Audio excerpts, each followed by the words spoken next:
বর্ষাকালে লেবু গাছের পাতা হলুদ হয়ে যায়। কেন হয়ে যায়? বিভিন্ন কারণে।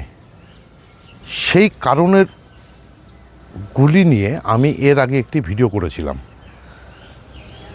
সেই ভিডিওতে বলেছিলাম বা দেখিয়েছিলাম, জল যদি গাছে বেশি দেওয়া হয় বা জল যদি কম দেওয়া হয়, আবার নিউট্রিয়েন্টের ডেফিসিয়েন্সি মানে বিভিন্ন যে পুষ্টিমূল্য তার যদি অভাব হয় তাহলে গাছের পাতা হলুদ হয়ে যায়। আবার অনেক সময় ফাঙ্গাসের কারণেও কিন্তু গাছের পাতা হলুদ হয়ে যায়। আজকে যে কারণের জন্য গাছের পাতা হলুদ হয়ে যায় বা যে সমস্ত এই যে নিউট্রিয়েন্টের অভাব বলুন, জল কম বেশির বলুন, যার জন্য হয়, সেসব সমস্যা যদি না থাকে তারপরেও কেন হলুদ হয়, সেই নিয়ে আজকের এই ভিডিও। নমস্কার, আমি দেবজ্যোতি ওরফে রান্তু। আপনারা দেখছেন রান্তু ছাদ বাগান। আমার ছাদ বাগানে যে সমস্ত লেবু গাছগুলো রয়েছে, সেই সমস্ত লেবু গাছগুলো দেখলেই আপনারা বুঝতে পারবেন যে সেই সমস্ত লেবু গাছ কতটা সবুজ রয়েছে, বিশেষ করে পাতাগুলো। আবার এই যে গাছটি, এই গাছটিকে রিপোর্ট করে দিয়েছিলাম যেহেতু গাছটিতে কোনো ফল ছিল না। দেখুন গাছটিতে কীভাবে নতুন নতুন ডাল এবং শাখা আসতে শুরু করেছে। কিন্তু এই যে লেবু গাছটি, এই লেবু গাছটি একটু ভালো করে দেখুন।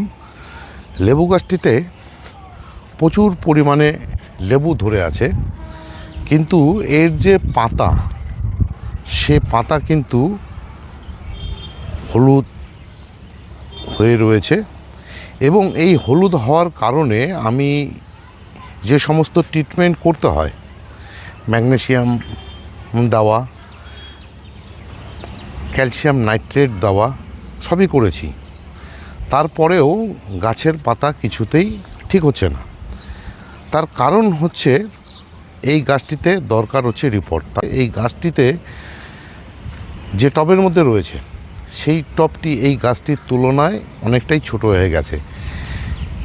এবং রিপোর্ট করার সঙ্গে সঙ্গে যে মাটিটি ব্যবহার করব, সেটা একদম এই লেবু গাছের উপযুক্ত মাটি। সেই মাটিতে মিশ্র খাবার থাকার পাশাপাশি ক্যালসিয়াম নাইট্রেট এবং ম্যাগনেসিয়াম সালফেট সবই রয়েছে। তাই সেই মাটিটি সম্বন্ধে আগে বলে নেই কি সেই মাটি কিভাবে আমি তৈরি করেছি। এই লেবু গাছের জন্য আমি যে মাটিটি তৈরি করেছি, রিপোর্টের মাটি, সেখানে সমপরিমাণে নিয়েছি মাটি এবং কম্পোস্ট। আমি এখানে কম্পোস্ট হিসাবে ব্যবহার করেছি ভার্মি কম্পোস্ট। আমি যেহেতু 6 ভাগ করে মাটি নিয়েছি এবং 6 ভাগ নিয়েছি কম্পোস্ট, তাই আমি এখানে বিল্ডিং তৈরির যে বালি সেটা নিয়েছি 1 ভাগ। নিয়েছি 2 মুঠো নিমখোল, 2 মুঠো জৈব মিক্স খাবার, নিয়েছি 2 চামচ সুপার সিঙ্গেল ফসফেট, 2 চামচ জিপসাম এবং 2 চামচ ক্যালসিয়াম নাইট্রেট। সঙ্গে নিয়েছি 4 গ্রাম হিউমিক অ্যাসিড। সঙ্গে নিয়েছি 2 চামচ এপসাম সল্ট, যাকে আমরা ম্যাগনেসিয়াম সালফেট বলি। এই সমস্ত উপকরণ দিয়েই কিন্তু আমি এই যে গাছের যে রিপোর্টের মাটি সেটা তৈরি করেছি, যা কিনা লেবু গাছের জন্য একদম উপযুক্ত একটি মাটি। এই মাটিতেই আমি আজকে আমার 2টি গাছ রিপোর্ট করে দেব। দেওয়ার পাশাপাশি আমার কাছে দেখুন আরেকটি লেবু গাছ রয়েছে, এবছরের লাগানো। এই গাছটি লাগিয়ে 2 থেকে 3 মাস হয়ে গেল। এই গাছটিকে বাড়াতে গেলে আমাকে যা করতে হবে, এই গাছটি কিন্তু পুন করে দিতে হবে একদম।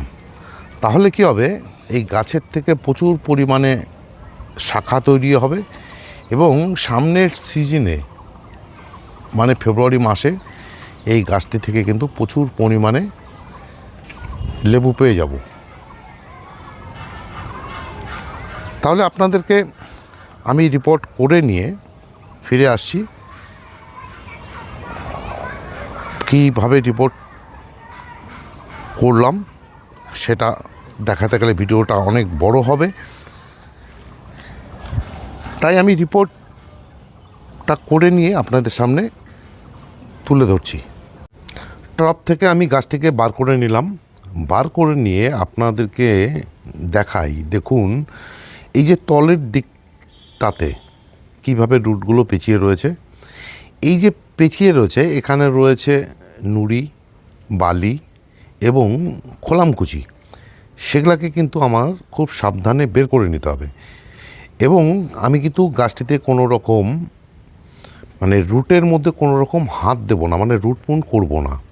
তার কারণ গাছে যেহেতু প্রচুর পরিমাণে লেবু ঝুলে রয়েছে, এ সময় যদি আমি রুটে হাত দিতে যাই তাহলে এই যে লেবুগুলো কিন্তু সব ঝরে পড়বে।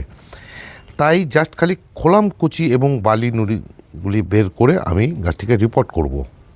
দেখুন আমি কিভাবে এই যে খোলামকুচি এবং নুড়ি বালিগুলোকে বের করে ফেলেছি। খুব সাবধানে এটা করতে হয়েছে।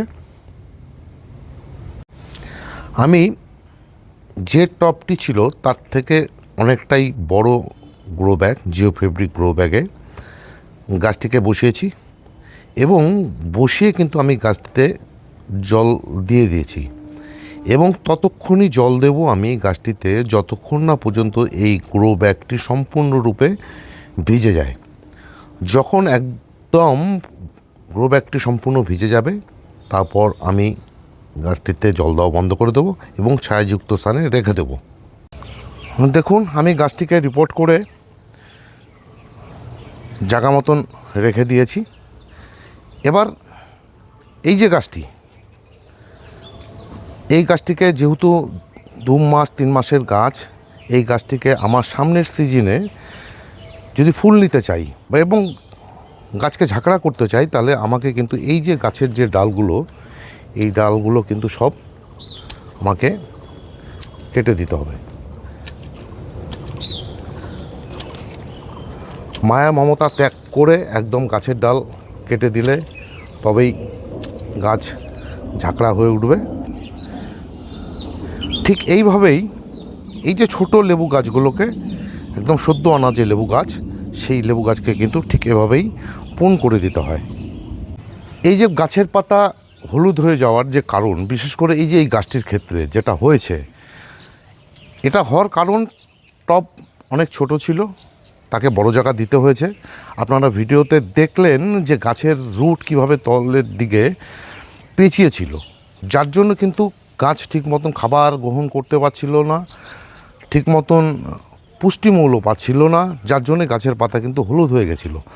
আমি এই কারণের জন্যই এই যে গাছটিকে আগে যে জায়গা ছিল তার থেকে অনেকটা পরিমাণে বড় জায়গাতে গাছটিকে বসিয়ে দিলাম। বসিয়ে দেওয়ার পর আমি লক্ষ্য করব বা দেখব যে গাছের 15-20 দিনের মধ্যে কোনো পরিবর্তন হয় কি না, এবং পরিবর্তন হবেই, এটা জানা কথাই। সে সময় কি গাছের ছবি আসে, কি রকম দেখতে হয়, তার ভিডিও নিশ্চয়ই আপনাদের সামনে তুলে ধরব। এই ছিল আজকের ভিডিও। ভিডিওটি যদি ভালো লেগে থাকে তাহলে একটি লাইক দেবেন, কমেন্ট করবেন, এবং আমার চ্যানেলটি যদি সাবস্ক্রাইব করা না থাকে তাহলে অবশ্যই চ্যানেলটি সাবস্ক্রাইব করে নেবেন। কেননা প্রতিদিন দুপুর 2টোয় আমার এই চ্যানেলে কোনো না কোনো ভিডিও চলেই আসে। সেই সমস্ত ভিডিও দেখতে হলে বা পেতে চাইলে আমার এই চ্যানেলটিকে সাবস্ক্রাইব করে নিতে হবে। সবাইকে অশেষ অশেষ ধন্যবাদ এবং শুভেচ্ছা জানিয়ে আজকের এই ভিডিও শেষ করছি। সবাই ভালো থাকবেন, সুস্থ থাকবেন, সবুজের সাথে থাকবেন। ধন্যবাদ।